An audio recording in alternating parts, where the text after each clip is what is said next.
Assalamualaikum warahmatullahi wabarakatuh. Pada kesempatan kali ini saya akan menjelaskan tentang segitiga exposure. Di video ini, di sini adalah bagaimana cara kita mengenal setting dalam sebuah kamera, baik itu DSLR ataupun mirrorless, yang akan mempengaruhi sebuah exposure. Dalam gambar ini kita dijelaskan bahwa exposure itu adalah secara garis besar disebut juga pencahayaan. Jadi settingan ini nantinya akan mempengaruhi pencahayaan yang akan menjadi hasil dari gambar yang kita ambil, entah itu dalam foto maupun video. Pada DSLR terdapat mode khusus jenis exposure seperti keluarga, kembang api, olahraga, close up, dan lain-lain. Jadi kalau misalkan kalian di dalam mode DSLR ataupun mirrorless, itu kan ada mode yang kembang api, ada mode olahraga, ada mode close up. Nah, itu masuknya dalam mode exposure auto. Ada yang autonya, ada yang manualnya. Nah, di sini ini adalah ada beberapa gambar yang menjelaskan tentang apa pengaruhnya jika kita merubah bagian-bagian dari segitiga exposure tersebut.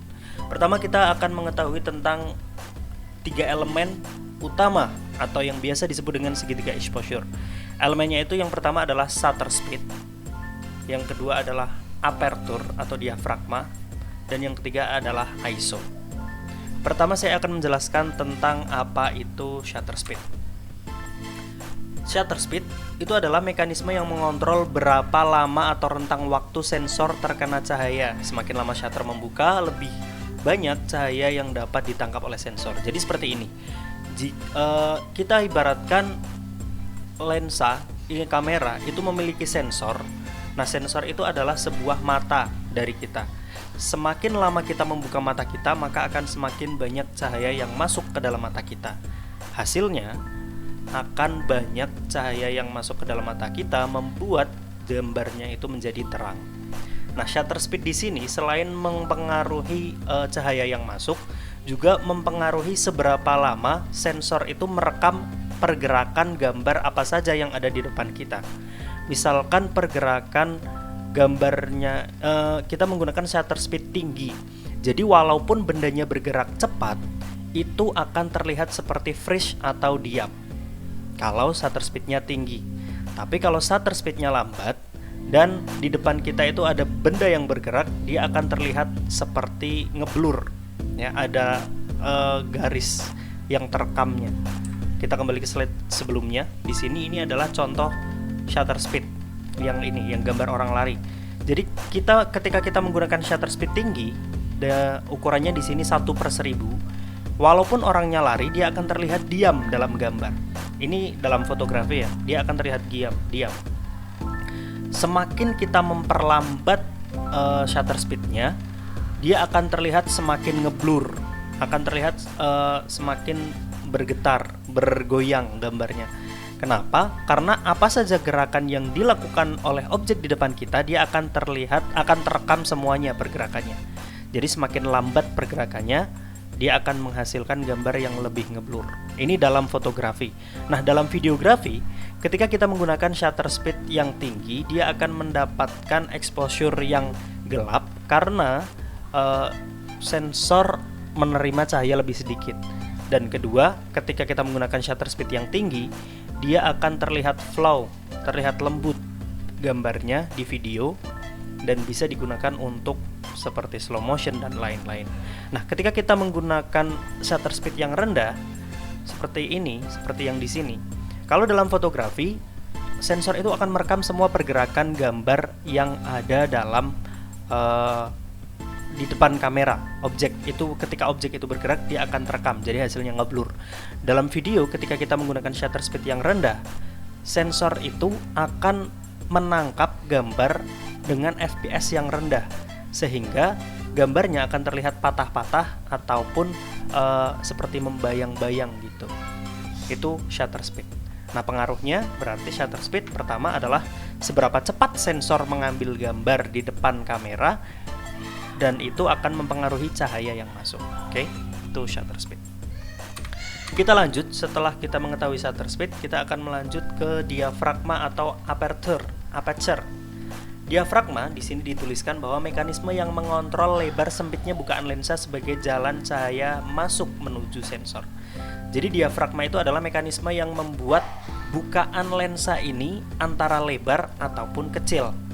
Nah, pengaruhnya dalam cahaya ketika kita menggunakan diafragma yang kecil, angkanya kecil, itu akan membuat bukaan lensanya lebih lebar. Ya, contoh di sini. Ini F-nya angkanya kecil, 1,4, angkanya lebih kecil, tapi bukaan lensanya akan semakin melebar. Nah, semakin lebar bukaan lensa, otomatis cahaya yang masuk semakin banyak. Semakin banyak cahaya yang masuk, otomatis gambar akan semakin terang. Itu pengaruh dari exposure, pengaruh diafragma terhadap exposure. Nah, tapi diafragma ini juga akan berpengaruh dengan hasil gambarnya. Semakin kecil kita istilahnya bukan semakin kecil ya, tapi semakin besar angka yang kita gunakan dalam aperture, dalam diafragma, dia akan membuat bukaan lensa ini semakin kecil. Nah, semakin kecil bukaan lensanya, dia akan menghasilkan gambar yang detail antara depan dan belakang. Contoh di sini ada f32, dia akan membuat gambar yang detail antara depan dan belakang. Tidak ada yang ngeblur atau istilahnya tidak ada yang bokeh. Tapi semakin kita kecilkan angkanya, bukaan lensa akan semakin lebar dan hasilnya akan semakin bokeh. Titik fokusnya semakin sempit. Itu pengaruhnya. Pertama, ketika kita menggunakan bukaan lensa yang lebar, cahaya semakin terang, namun gambarnya juga akan semakin bokeh. Begitu.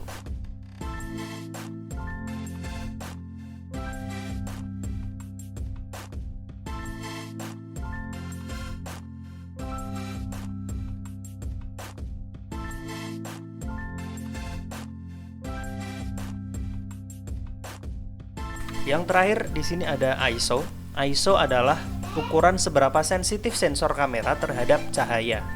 Jadi ISO itu adalah settingan yang membuat sensor kita itu akan semakin sensitif jika nilai ISO-nya kita naikkan.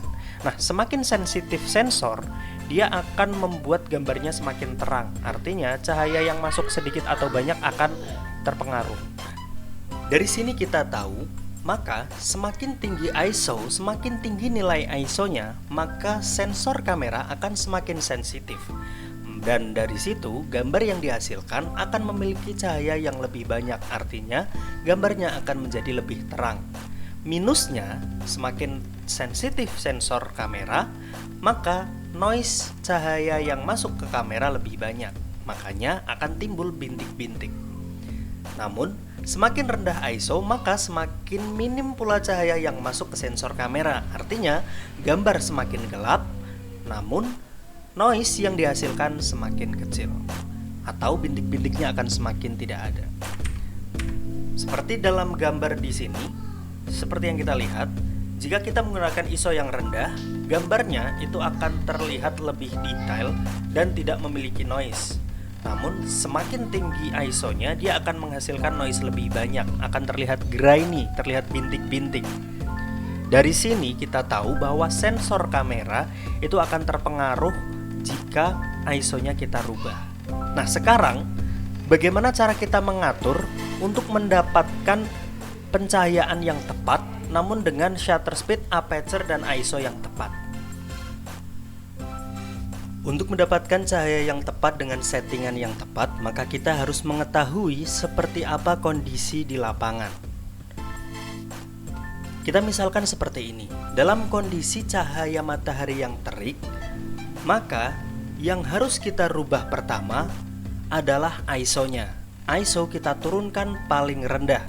Misalkan di sini ada ISO 100, maka kita gunakan ISO paling rendah yaitu 100.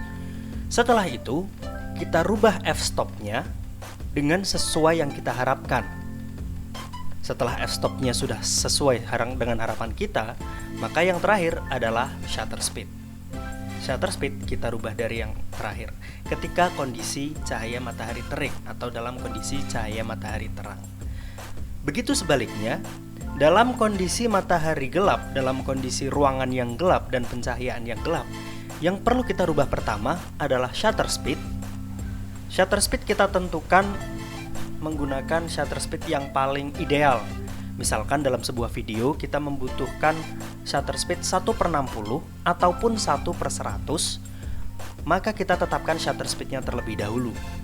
Baru setelah itu kita rubah f-stop atau aperture atau diafragma di f-stop yang paling rendah, atau bisa kita naikkan sesuai dengan kebutuhan kita. Baru yang terakhir kita rubah ISO. ISO dirubah yang terakhir. Begitu rumusnya.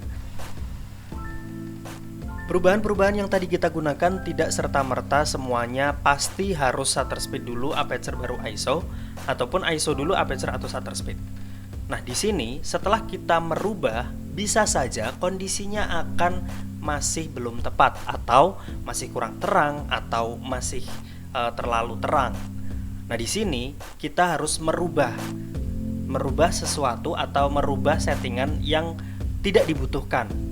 Nah, yang perlu kita rubah ketika dalam kondisi terang kan yang harus kita rubah pertama kan adalah ISO. Misal kita gunakan ISO 100, kemudian diafragma kita butuh diafragma f1,4 atau mungkin f2.